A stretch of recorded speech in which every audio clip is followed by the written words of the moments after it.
Welcome back, everybody, to the Degenerates. We are here in Houston, having a wonderful conversation with my new friend here, Eric Ibarra, founder of the Magnolia Fund. Super excited to have this conversation because it pertains specifically to the place that I grew up, my childhood, our childhood, everybody involved in the Degenerates.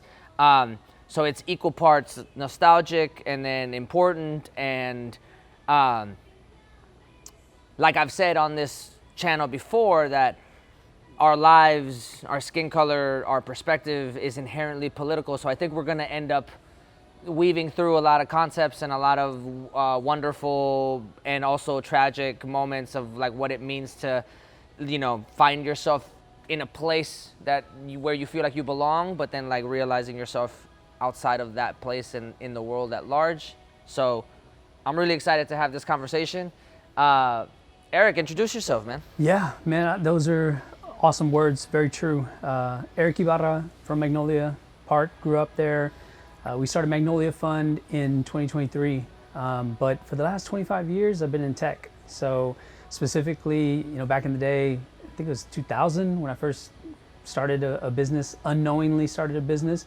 I really just wanted a really cool website, and I wanted to see all the menus for all the restaurants downtown. Mm-hmm. So as a bike courier back then, I would ride around downtown dropping off packages, and I'd see these new restaurants, and I'd go in and I'd pick up their menu and put their menu like online. Yeah, and nobody was doing that back then. This was before really anybody was contributing to the web. Back then, somebody had a website and they published everything. Yeah. And you just looked at it, you read it, and you interacted with it, but you didn't like contribute to that content. And so this was Web 1.0, if you will. Yeah. Early internet. Early, yeah.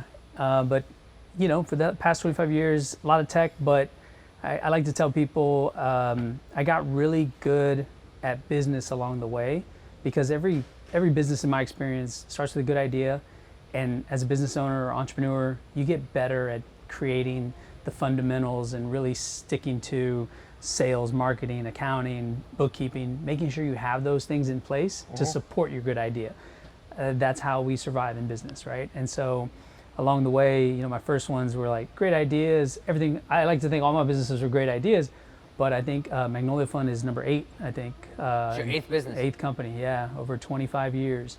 A couple of exits, nothing crazy, but most of the time, in two instances, enough of an exit to allow me to just kind of think about what I want to do next and fund the next thing I wanted to do. And so, but yeah, that's, growing up in Magnolia Park, seeing the perspective of what's been happening in the whole East End. And I consider the East End, I think a lot of people probably may not be familiar, but if you're in downtown Houston, if you look east, pretty much as far as you can see to the Ship Channel, that's what I consider the East End. And so you got neighborhoods like Manchester, Magnolia Park, Eastwood, yeah. Second Ward, Segundo Barrio. I even, some people may not consider it, but like Denver Harbor, Fifth Ward.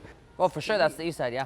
East End, yeah, East Side. So DH for sure. I think once you get to the other side of 10, yeah, it's questionable. Yeah, totally. You're like now in the north. It started to peak a little bit into the north side, North Main, like yeah, you know what I mean. Especially on that Fifth Ward area, you just keep crossing through, and you get to like the North Main, leads into the Heights, leads into big time.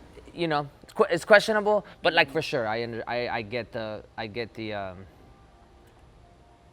logic. Mm-hmm. I spent probably like the first, 15 years of my life just traveling through every single neighborhood that you just talked about right now, because it's like, I don't know if you grew up riding bikes. Like we would ride our bikes all the way down to Pasadena. Everywhere. It was crazy, yeah. Everywhere. I used to tell people all the time that we would, in the summers, we would get on our bikes and we would go downtown. We would because I grew up down the street from here. So we would literally get on our bikes, go downtown, hang out in downtown, get some burgers, just ride around, try to, just do it. And we would see the city. We would consider ourselves like, oh yeah, we're city people. This is what we do. This is where we're train hopping, or we'll get on the bikes and stuff like that. And we would actually go downtown. Whereas now, I'm not sure kids these days are doing any of that. Not to say that they should be, but I'm just saying like that was the kind of atmosphere that we were growing up in. Like the way that I like to describe it is like The Sandlot meets, you know, like I'm trying to think of like a movie, another movie. It's like The Sandlot meets some like New York, like, you know, Brooklyn in the '90s movie, like Quicksilver or Rad, those like, biking movies, you know? yeah. For sure. So yeah, man, we were like, that's all that we did. So we would ride around. We'd go to Fifth Ward. Our favorite food places were like all around. Like we had some food places in DH that we would go ride our bikes in. We had some food places here on the east side, Champ Burger. Like it just everywhere that we would go to. So it was centered around this area. So it's great, man. It's also like such a huge coincidence that like social media kind of put us in the same, you know, I reached out to you and and I'm like just looking at it because I see Magnolia Fund, and I'm like, oh, what's happening, right? Like what's happening, because that's, you know, the neighborhood that's next after Second Ward, right? You just keep going down Navigation. And there's a lot of stuff happening here right now, and this side of town, for better or for worse, whatever opinion you have of it. And to know that you are centering your life right now, your working life, to some sort of advocacy, and then just in general trying to preserve culture in this side of town, for me is incredibly beautiful. So I don't know where you, I don't know where you want to start specifically. Maybe what is Magnolia Fund? What are you trying to do? What's the mission statement? What's the goal? And then maybe we can weave through like what influenced that decision to start this up for you, and then like what are the obstacles you're facing right now, opinions about the world and what's happening over here in general. Talk to me. What made you start it? I'll start with a building, just 2 buildings from where we're at today. We're on, you know, Commerce Street in Second Ward, right at the edge of what used to be Second Ward and then Old Chinatown back in the day. Now Chinatown is Edo.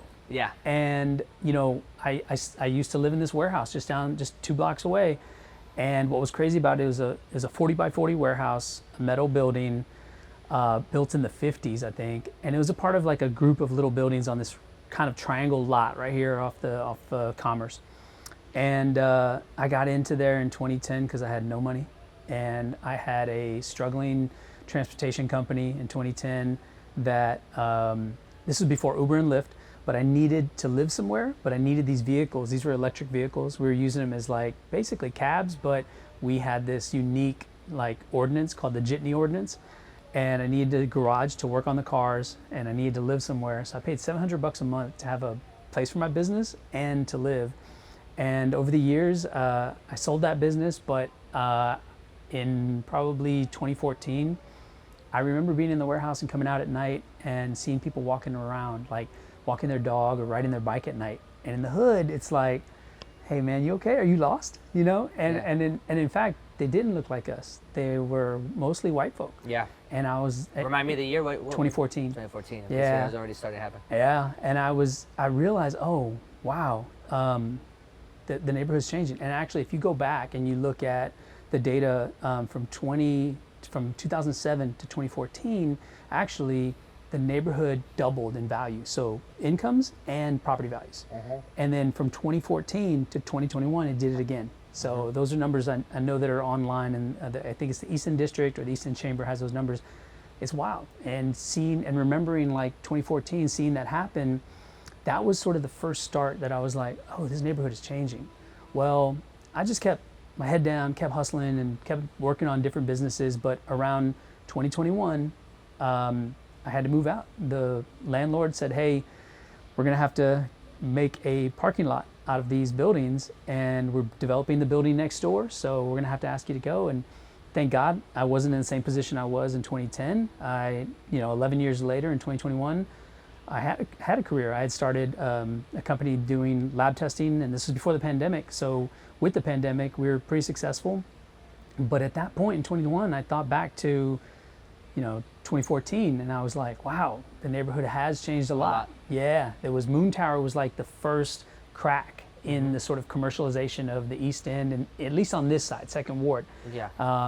Edo had already kind of been doing its thing, but by 2021, I found myself with the ability to buy a home, so we started looking and ended up in Eastwood. But I bring all that up because throughout that time, 2010 through 2014, I was able to witness these changes in the neighborhood.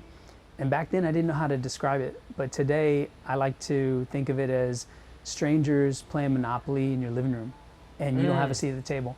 I didn't see anybody like us doing things in the neighborhood, like these companies that were building these massive, Townhomes. developments. Yeah, townhomes. And like, it used to be maybe 10 years ago, the townhomes were like the big scary thing. In fact, there used to be a mural right there at Morales that was like these big scary monster looking townhomes. Now you've got the Mill, which is right here down the street, East River, and then Buffalo Bayou Project. These are massive projects, billion-dollar projects.